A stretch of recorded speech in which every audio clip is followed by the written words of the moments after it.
Hello সুপ্রিয় মৎস্যচাষী প্রিয় ভাই বন্ধুরা, আমার অনুষ্কা ফিশবিডি চ্যানেল থেকে বরাবর মতো আজকে কিছু আনকমন বাট অন্য ভিন্ন টাইপের মাছের ভাবে কথা বলবো। মানে যে মাছ আপনি শীতকালে কখনো চাষ করবেন না, বা চাষ করলে কখনো মাছের গ্রোথ আসবে না, মাছ বড় হবে না, আপনি লসের সম্মুখীন হতে পারেন। শীতকালীন কখনো কাপ জাতীয় মাছ চাষ করবেন না, কারণ এই মাছ আপনার বড় হবে না, বাট আপনার কোনো কিছু খাবার খাবে না, বরং আপনার মাছের মাধ্যমে মাছের গায়ে রোগ ব্যাধি দেখা দিতে পারে। কোনো মৎস্যচাষী ভাই বন্ধুরা, অনেক ইউটিউবার ভাই আপনাদেরকে হয়তো বলবে যে আপনি মাছ নিতে পারেন, মাছ বড় হবে। এটা আপনার সম্পূর্ণ ভুল ধারণা। কখনো আপনি কাপ জাতীয় মাছটা আপনি নিয়েন না। কাপ জাতীয় মাছ, গুলশা মাছ, শোল মাছ, ভিয়েতনামি কই মাছ, এই মাছগুলি আপনারা কখনো মৎস্যচাষী ভাই বন্ধুরা নেবেন না, কারণ এই মাছগুলি শীতকালীন রোগ ব্যাধি বেশি দেখা দেয়। এবং 100%-এর মাধ্যমে 99% গ্যারান্টি দিয়ে বলতে পারি, আপনি এই যে শোল মাছ, গুলশা মাছ, ভিয়েতনামি কই মাছ, এই কাপ জাতীয় মাছ, এই মাছগুলির মাধ্যমে রোগ ব্যাধি গাও অবশ্যই দেখা দিবে। অনেক ইউটিউবার ভাই এরা বলতে পারে যে আপনি মাছ নেন, মাছ বড় হবে, আপনি মাছ অল্প সময়ে বড় হলে আপনি মাছ বাজারজাত করতে পারবেন। এটা আপনার সম্পূর্ণ ভুল ধারণা।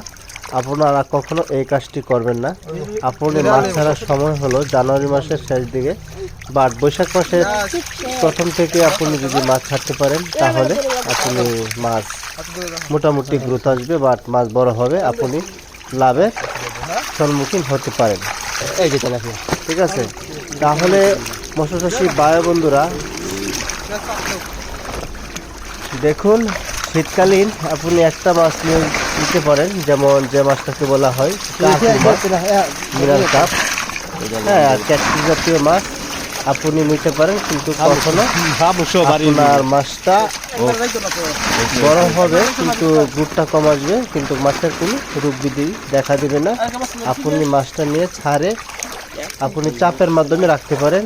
তার কারণ হলো চাপের মাছটা অতি তাড়াতাড়ি গ্রোথ আসবে, বাড়বে। আপনি যদি এখন এই মাছটা নিয়ে চাপে রাখেন, তাহলে পহেলা বৈশাখ উপলক্ষে মাছ আপনি বিক্রি করতে পারবেন। কারণ পুষ মাস, মাঘ মাস মাছ পুকুরে খাবারও খাবে না, মাছ বাড়বেও না।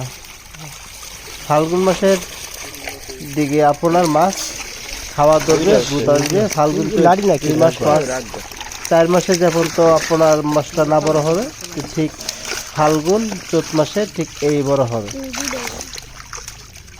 ছবি দেখুন, কাপ জাতীয় মাছগুলি আমরা বাছাইকৃত করে অন্য পুকুরে নেওয়ার ব্যবস্থা করতেছি, এবং মাছ ঘরোক্তভাবে রাখবো। কিন্তু রাখার পরেও অনেক মেডিসিন, অনেক ওষুধ প্রকার আপনার দিতে হবে। লবণ, চুন, পটাশ এগুলি ইউজ করতে হবে। এবং আপনি ইচ্ছা করলে আমাদের স্ক্রিনে দেওয়া নাম্বারে যোগাযোগ করে চেষ্টা করবেন। আশা করি মাছ চাষ করে কলা কখনো সমস্যা হবে না। মাছ চাষ করাকালীন কখনো সমস্যা হবে না। বা কীভাবে মাছ চাষ করবেন, মাছের সফলতা আমাদের স্ক্রিনে দেওয়া নাম্বারটি মোবাইলে সেভ করবেন।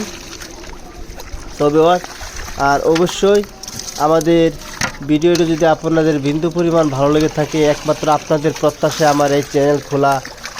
প্রতিটি মৎস্যচাষী ভাইদেরকে যদি মাছের কোনো পরামর্শ দিতে পারি, তাহলে নিজেকে উপকৃত ধন্য মনে করব।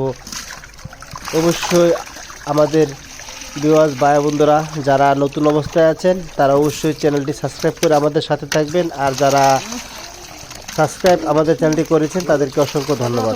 ভালো থাকুন, সুস্থ থাকুন।